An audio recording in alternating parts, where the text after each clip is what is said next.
이번 8월 6일은 미군이 일본 히로시마에 원자폭탄을 떨어뜨린 지 75주년이 되는 날이었습니다. 이날 히로시마에서는 희생자를 위령하는 행사가 열렸는데요. 1945년 태평양 전쟁 당시 미국이 일본에 떨어뜨린 원폭은 인류가 원자폭탄을 실전에 사용한 첫 사례이며 일본이 항복하는 데 큰 계기가 되었습니다.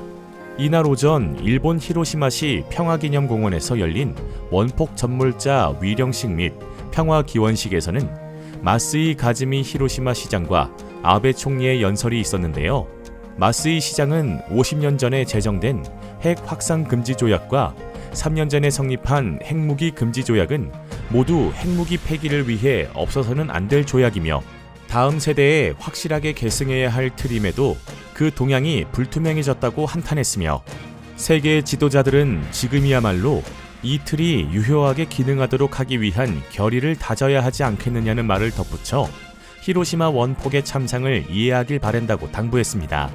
아베 총리의 연설도 이어졌는데 아베는 히로시마와 나가사키 사람들의 고통이 두 번 다시 반복되어서는 안 된다.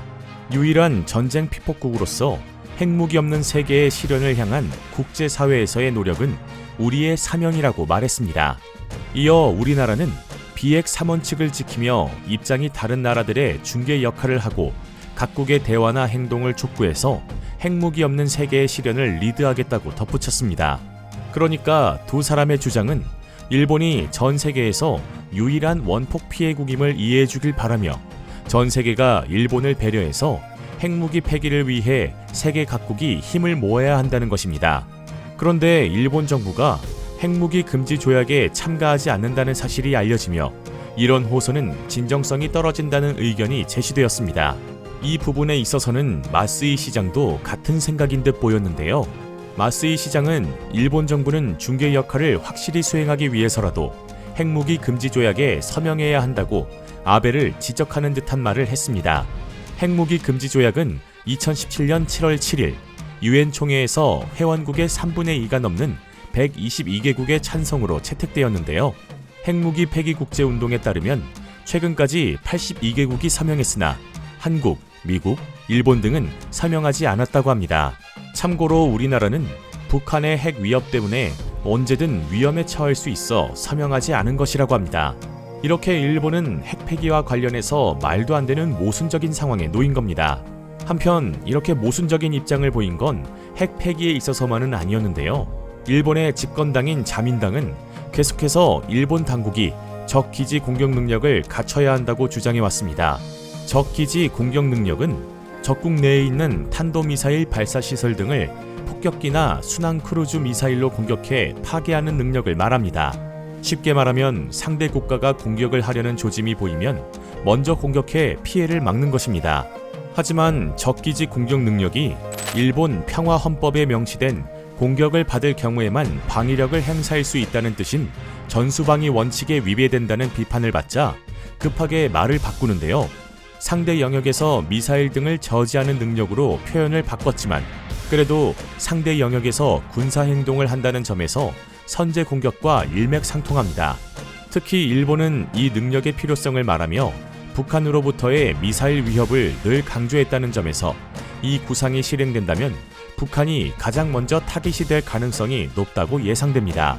문제는 그러면 우리나라도 피해를 입는 것이 불가피하다는 점인데요. 만약 일본이 자국으로 날아오는 미사일을 요격하는 방식이 아니라 상대 영역 안에서 탄도미사일 등을 저지하는 구상이 현실이 된다면 한반도 전체에 타격이 온다는 것입니다. 이에 일본의 차기 총리를 노리는 정치인 중 한 명인 고노다로 방위상이 적기지 공격 능력 보유에 관해 공격적인 태도를 보여 일본과 한국에서 논란이 되었는데요. 한 기자가 자민당이 제안한 상대 영역에서 미사일을 저지하는 능력을 고려하는 경우 주변국의 이해가 중요하다고 생각합니다만 어떻게 생각하냐고 묻자 고노다로 방위상은 주변국은 어디를 말하는 겁니까? 라고 되물었고 기자는 중국이나 한국을 말합니다라고 답했습니다. 이에 고노다로 방위상은 어이없다는 듯 중국이 미사일 증강에 힘쓰고 있는 이런 상황에 왜 우리가 양해를 얻어야 합니까? 라는 답을 내놓았고 이후 기자가 한국은 어떻냐고 묻자 한국의 양해가 왜 필요합니까? 우리가 우리나라의 영토를 방어하는 건데 라는 대답을 하며 주변국의 양해는 필요 없다는 강경론을 밝혀 논란이 된 것입니다. 이는 우리나라뿐만 아니라 일본에서도 비판이 나왔는데요. 그 이유는 이때까지 일본 정부가 표면적으로 안보 정책과 관련해서 최대한 주변국의 이해를 구하겠다는 자세를 취해왔었기 때문입니다. 아베 총리는 2015년 일본이 집단 자위권을 행사할 수 있도록 안보법을 개정하는 문제와 관련해 주변국의 반발이 일자 각국의 질문에 정중하게 답하고 오해를 풀기 위해 투명하게 설명할 것이라고 국회에서 밝혔던 과거가 있습니다. 일본 FNN 뉴스는 이런 과거를 언급하며 방위상의 이번 발언은 일본 정부의 기존 태도와는 달라진 것이라고 지적하기도 했습니다. 일본 국민들도 미국한테도 저렇게 당당할 수 있을까? 북한을 공격하면 한국도 분명 영향을 미칠 텐데 저래도 되나? 몇 년 전에 주변국의 이해를 구하겠다는 아베는 어디? 등의 부정적 반응을 보였습니다. 표면적으로는 주변국의 이해를 구하겠다고 말해놓고 차기 총리를 노리는 방위상이라는 사람이 주변국의 이해를 구할 필요가 없다고 주장하는 정부의 입장과는 다른 모습을 보여 더욱 비판을 가한 것이죠. 그런데 일본이 아베 총리와 의견이 다르다는 이유로 방위상을 까고 있었더니 아베 총리는 또다시 자신의 입장을 손바닥 뒤집듯 뒤집어 버리는데요. 일본 정부는 적기지 공격 능력과 관련된 논의를 계속해 9월쯤에는 새로운 미사일 지침을 발표할 계획이라고 발표했습니다. 4일 이 계획에 대해 전달받은 아베는 제안을 받아들여 확실하게 새로운 방향을 도출해내고 신속히 실행할 생각이라고 말했다고 하는데요. 분명 2015년에는 최대한 주변국의 이해를 구하겠다 해놓고 주변국의 양해는 필요 없다는 정책에 왜 동의를 한 것일까요? 이에 대해 아사히 신문은 아베 총리가 이 사안을 진행시킴으로써 자신의 정치적 성과로 삼고 싶어 한다는 것 같다고 분석했습니다. 한마디로 자신의 임기가 다 끝나가니 뭐라도 끌어들여 자신의 업적으로 만들고 싶다는 생각이 눈앞을 가렸기에 과거에 했던 발언은 생각도 나지 않는 거죠. 이런 일본의 발표에 한국 네티즌들도 화가 났는데요. 일본은 전쟁하고 싶어 몸이 근질근질하구나. 일본은 과거 내국의 상황이 힘들 때마다 전쟁을 일으켰다. 앞뒤 다른 모습을 보이는 건 일본 종특이다 등의 반응을 보이는 사람이 있는가 하면 맞는 말했네. 우리가 사드 배치할 때 중국이 난리친 거 생각 안 나냐? 는 반응도 있었습니다.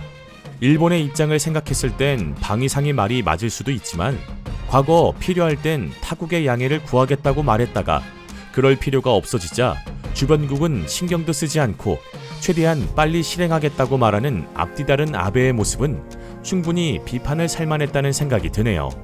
현재 아베의 지지율이 최저를 찍은 걸 보면 일본 국민들도 이제는 손바닥 뒤집듯 정책을 뒤집어버리는 아베의 모습에 크게 실망했다는 걸 알 수 있습니다.